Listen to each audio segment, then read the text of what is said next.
Selamat berjumpa kembali Bapak Ibu, Saudara-saudari, umat beriman terkasih dalam Tuhan. Selamat berhari Minggu dan salam sehat berlimpah berkat. Hari Minggu biasa ke-29 tahun B. 20 Oktober 2024, saya Romagus CSSR mengajak saudara-saudari merenungkan kutipan Injil Markus bab 10 ayat 35 sampai 45. Kita mendengarkan sabda Tuhan dalam nama Bapa dan Putra dan Roh Kudus. Amin. Pada suatu hari Yakobus dan Yohanes, anak-anak Zebedeus, mendekati Yesus dan berkata kepadanya, "Guru, kami ingin engkau melakukan apapun yang kami minta dari engkau." Jawabnya kepada mereka, "Apa yang kamu kehendaki aku perbuat bagimu?"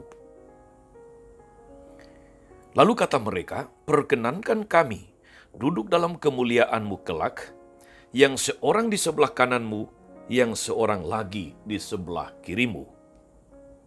Namun kata Yesus kepada mereka, "Kamu tidak tahu apa yang kamu minta.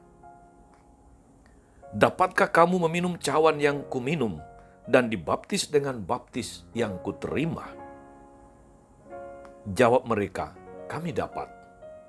Yesus berkata, "Memang kamu akan meminum cawan yang harus kuminum dan akan dibaptis dengan baptisan yang harus kuterima.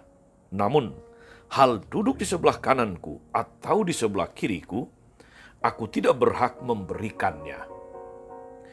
Tempat itu untuk orang-orang yang telah ditentukan." Mendengar hal itu, ke-10 murid yang lain menjadi marah kepada Yakobus dan Yohanes. Lalu Yesus memanggil mereka dan berkata, "Kamu tahu, mereka yang dianggap sebagai pemerintah bangsa-bangsa bertindak sebagai tuan atas rakyatnya, dan para pembesarnya bertindak sewenang-wenang atas mereka. Tidaklah demikian di antara kamu. Siapa saja yang ingin menjadi besar di antara kamu, hendaklah dia menjadi pelayanmu. Siapa saja yang ingin menjadi yang pertama di antara kamu, hendaklah dia menjadi hamba untuk semuanya. Karena Anak Manusia juga datang bukan untuk dilayani, melainkan untuk melayani, dan untuk memberikan nyawanya menjadi tebusan bagi banyak orang." Demikianlah sabda Tuhan. Bapak, Ibu, Saudara-saudari, umat beriman terkasih dalam Tuhan kita Yesus Kristus. Hari ini, hari Minggu, sekaligus juga adalah hari Minggu misi sedunia. Apa yang dapat kita renungkan, saudara-saudari, berangkat dari Injil hari ini? Saudara dan saudari terkasih, menjadi pemimpin, menjadi bos, menjadi pejabat, itu adalah impian yang menggiurkan banyak orang. Adakah seorang bawahan yang tidak menginginkan posisi yang lebih baik, apalagi sebagai pimpinan, sebagai pejabat? Bahkan seorang warga desa pun selalu ingin menjadi bos kecil, entah sebagai kepala desa atau minimal sebagai aparat desa.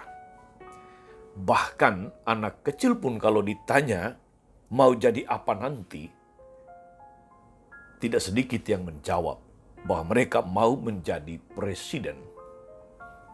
Saudari dan saudara, umat beriman terkasih dalam Tuhan, apa yang diceritakan Injil hari ini mirip dengan situasi politik kita hari-hari ini. Dengan adanya hiruk-pikuk pemilihan kepala daerah serentak di seluruh Indonesia pada akhir November nanti. Entah sebagai calon wali kota, calon bupati dan wakil bupati, calon gubernur dan wakil gubernur. Partai-partai berlomba-lomba mengusung dan mempromosikan partainya, mempromosikan calon yang diunggulkannya untuk menjadi pejabat, untuk menjadi pimpinan sebuah daerah, apakah itu kabupaten, kota, provinsi, dan sebagainya. Tidak ada partai yang tidak ingin mendapatkan jatah kekuasaan. Dan hari-hari ini, saudara-saudari, Indonesia itu sedang hiruk-pikuk dengan katakanlah itu seleksi calon menteri oleh presiden terpilih Prabowo Subianto. Seratusan orang dipanggil untuk diseleksi mendapatkan pembekalan. Dan hampir semuanya itu adalah dari partai-partai pengusung. Tidak ada partai yang tidak ingin mendapatkan jatah kekuasaan.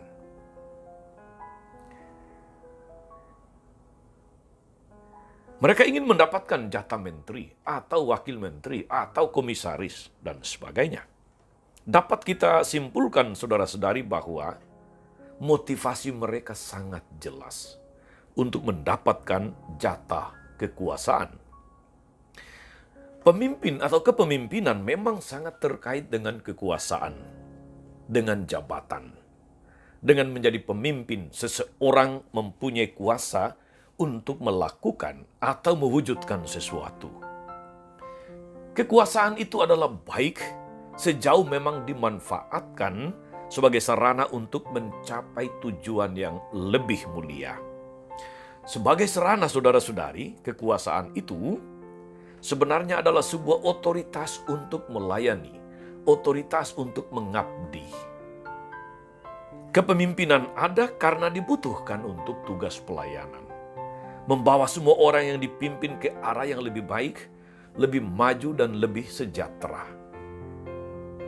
Tuhan Yesus menegaskan dalam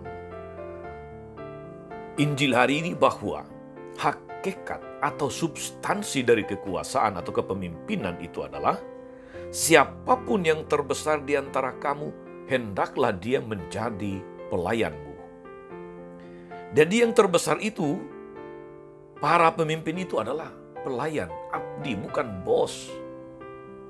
Bukan tuan-tuan kecil. Dia adalah abdi, dia adalah pelayan. Dia identik dengan hamba. Lain sekali dari yang dibayangkan oleh Yakobus dan Yohanes. Mereka mengharapkan mendapatkan status, mendapatkan kehormatan, mendapatkan kemuliaan karena ikut berkuasa di samping kiri dan kanan Yesus. Maka apa yang dikatakan oleh Yesus kepada para muridnya bukan sekedar ajaran moral, tetapi dibuktikan, diteladankan sendiri oleh Tuhan Yesus. Dia yang mengatakan kepada kita, aku datang bukan untuk dilayani, tetapi untuk melayani. Bukan sekedar jargon kosong, tapi sungguh nyata dihidupi oleh Yesus. Karena itu saudara-saudari, di dalam gereja, kepemimpinan tidak dilihat dari segi kuasa, tidak. Tetapi lebih sebagai sebuah otoritas untuk melayani. Itulah sebabnya kehormatan besar dalam gereja bukanlah kepemimpinan, melainkan pelayanan.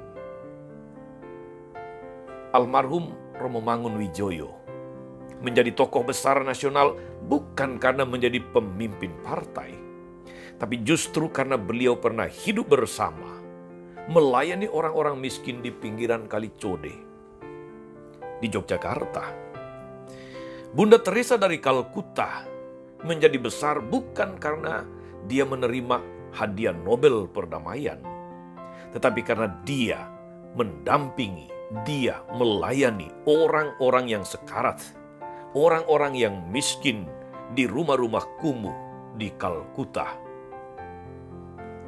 Apa yang mereka lakukan, saudara-saudari, menegaskan kesimpulan ini, yaitu bahwa kebesaran seorang pemimpin Kristiani tidak dilihat dari berapa orang yang dipimpin, tetapi kebesarannya terletak pada berapa yang terlayani oleh dia. Bapak, Ibu, saudara-saudari, umat beriman terkasih dalam Tuhan.